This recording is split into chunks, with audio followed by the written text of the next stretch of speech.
శ్రీమాత్రే నమః. అందరికీ నమస్కారం అండి.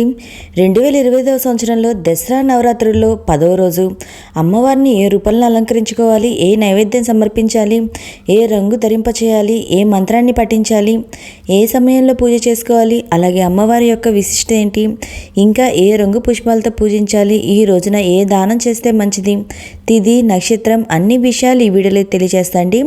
దేవీ శరన్నవరాత్రుల్లో 10వ రోజు 2025వ సంవత్సరం అక్టోబర్ 1వ తేదీ అనగా బుధవారం రోజున ఈరోజు తిథి వచ్చి ఆశ్వీజ శుద్ధ నవమి తిథి ప్రారంభం వచ్చి సెప్టెంబర్ 30వ తేదీ మంగళవారం మధ్యాహ్నం పూట 1:25 ప్రారంభమై అక్టోబర్ 1వ తేదీ అనగా బుధవారం రోజున మధ్యాహ్నము 2:23 వరకు నవమి తిథి అయితే ఉంటుంది. ఈరోజు నక్షత్రం వచ్చి ఉత్తరాషాఢ నక్షత్రము.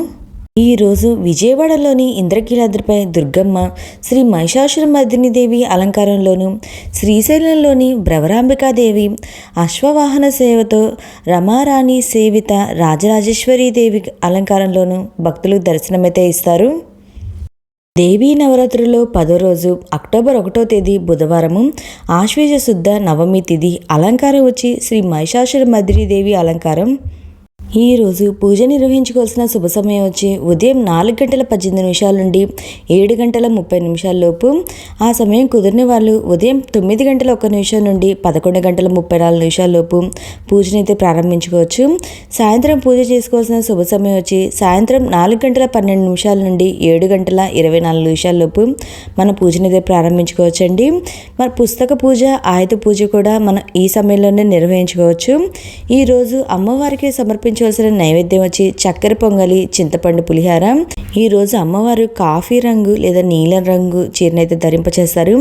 ఈరోజు అమ్మవారు శంఖం పువ్వులు, నల్ల కలువలు, పరిమళమైన పుష్పాలతో పూజిస్తాం. మహిషాసురమర్దిని స్తోత్రము, అష్టోత్తరము, చండీ సప్తసతి, ఖడ్గమాల స్తోత్రాలు అయితే పారాయణం చేయాలి. ఇంకా నేను స్క్రీన్ పైన చూపిస్తున్న అమ్మవారి మూలమంత్రాన్ని అయితే చదువుకోండి. మీకు ఎన్నిసార్లు కుదిరితే అన్నిసార్లు. మీకు ఇవేమి చదవడం రాకపోయినా ఓం శ్రీ మాత్రే నమః అనుకుంటా అమ్మవారికి పూజ అయితే చేసుకోండి. నేను పైన చెప్పిన పూలు దొరకకపోయినా మీకు ఏ అందుబాటులో ఉంటే ఆ పూలతో పూజ అయితే చేసుకోండి. నేను చెప్పిన నైవేద్యాలు మీరు చేసుకోలేకపోయినా మీకు ఏ నైవేద్యం చేసుకోగలిగితే ఆ నైవేద్యం అయితే అమ్మవారికి సమర్పించండి. ఇంకా అమ్మవారికి చిన్న బెల్లం ముక్క పెట్టిన అమ్మవారు మనస్ఫూర్తిగా స్వీకరిస్తారు. ఈరోజు అమ్మవారిని పూజించడం వల్ల ఆపదలు తొలగి, భయాలు తొలగి విజయం చేకూరుతుంది అన్నిటిలో. మీకు ఈ వీడియో నచ్చినట్లయితే లైక్ చేయండి, మీ ఫ్రెండ్స్ అండ్ ఫ్యామిలీ మెంబర్కి షేర్ చేయండి. Thank you for watching.